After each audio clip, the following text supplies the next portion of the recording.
Radical is a British car company that makes some ferociously exciting track and road cars. Some of their cars can be driven on both, but others are purely focused on being driven out here on track. At the entry level of that scale is the SR1, a car that you can buy bundled up with an entire race season, giving you your first taste of motorsport. I'm here today at the home of British motorsport, Silverstone, to drive that car and get a taste of what it's like for those taking their first steps on the world of motorsport.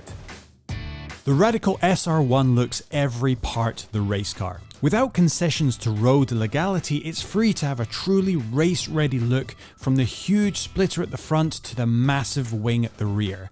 Head-on, the SR1 feels like a baby LMP2 car. Power comes from a Suzuki 1340cc 4-cylinder engine good for 182 brake horsepower, but at just 490 kilos, that gives the SR1 a monstrous 371 horsepower per tonne. Power is delivered to the wheels through a 6-speed paddle-shifted sequential manual gearbox with a chain-driven limited slip diff. Those wheels are a modest 13 inches but look perfectly proportioned on the car and are wrapped in bespoke treaded racing tyres. There's fully adjustable double wishbone suspension front and rear, a carbon composite dashboard, and a foam-filled fuel tank and a full fire extinguisher system for safety. Our car came fully optioned with an integrated camera system with GPS tracking, steering wheel angle sensor and brake pressure logging. That giant wing alludes to the fact that this is a downforce machine, so not only can it accelerate to 60 in 3.5 seconds, it should be able to corner exceptionally quickly indeed. Although this is Radical's entry-level car, that doesn't stop it from feeling intimidating when you first get in. It's a bit of a squeeze, but there is room for two in the cockpit, and my first trip out in the car was as a passenger with my instructor Bobby. Keeping in mind that I had never driven the full GP circuit at Silverstone prior to this, I'd be trying to figure out what the car was capable of as well as the track itself. And if you really want to see what a car can do, let a professional show you. And holy crap, this thing can shift. Immediately, the speed at which this thing could corner blew me away. My head was pinned to the back of my seat and any effort to lean forward even slightly was in vain. Barreling into a fast blind corner like cops, I couldn't believe how much speed Bobby could carry through without even blinking. It was thrilling as a passenger, but the idea of trying to push the car that fast myself was intimidating. But not intimidating enough to stop me though.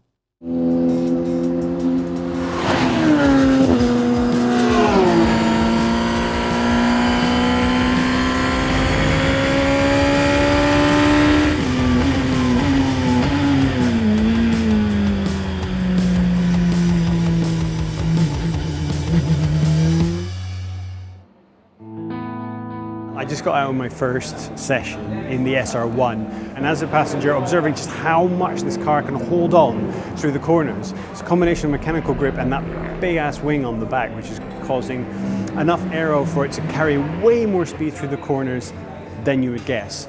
You quite quickly realize that you can have a huge amount of confidence in the car. There are some incredibly fast sections at Silverstone. It's a case of getting brave on the braking, less of it and later, progressively, but also at the right time to get back on the power to go around corners. This is a challenging car to drive. You can feel that the car will punish you if you make a mistake. Get too firm on the brakes, it can get quite squirrely. If you're not used to that motion on the braking can be quite intimidating. Hopefully I'll get to a point where not only will I be expecting that, but you can start to use it. For now, all I'm trying to do is trying to make it around Silverstone in one piece, and so far so good. And this is a very busy mixed track day, and I'm very glad to say that on that last session, despite the fact there being BAC monos and Ferraris, nothing overtook me and I was just doing all of the overtaking. We're going to go over some of the analytics and data from the laps that I've done and hopefully get more of a technical breakdown of where I can improve, where I can push harder.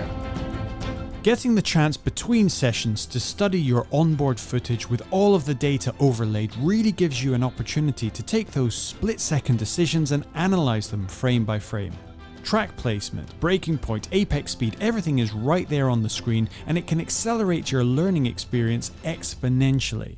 And the more you learn, the more fun you have.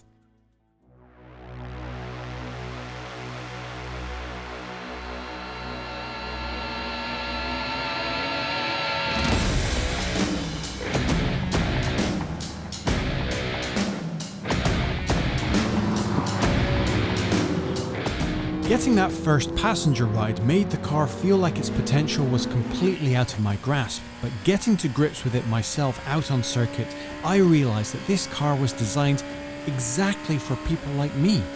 Challenging enough to make every session a learning experience, and edgy enough to make sure that bad habits and poor decisions give you a slap on the wrist, but without ever making you feel like the car was too much to handle. The SR1 walks that fine line between easy enough to get started in, but challenging enough to ask everything from you as a driver. Because it's a race car, it's completely track focused and offers a completely different experience to taking any road car out on circuit. There are a few different entry-level racing options available from the likes of Ginetta or Caterham, all with their own pros and cons. But the fact that the SR1 is a pure racing car gives it a different kind of feeling. An uncompromised yet accessible true racing car that, while not exactly cheap, is an attainable goal for those with the funds available. Any day you get to spend at Silverstone, whether you're driving a car or not, is a great day out. But if you're here and you get to drive, the GP circuit, and you get to do it in a car which matches your skill level, well, those are the recipes for an absolutely amazing day, and that's what we had right here at Silverstone today. The SR1 is such a fantastic learner's car. It communicates so well back to you while still challenging you. And if you make a mistake, it's not a surprise why it happened. The car communicates so well to you. If, for example, you have a spin, say, in your last session of the day, the car doesn't make a surprise about why that happened. It happened because I was a numpty, hypothetically speaking, if I did have a spin. But in any case, this has been an amazing day, but the day has come to an end. But this film hasn't, because there will be a part 2. I will be driving the SR1 again here at Silverstone on the GP circuit in a race.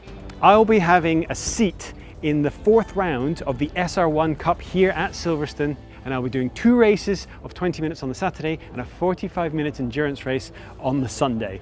I've learned a lot today, but is that enough to race wheel to wheel? We'll find out, and hopefully see you again here soon at Silverstone.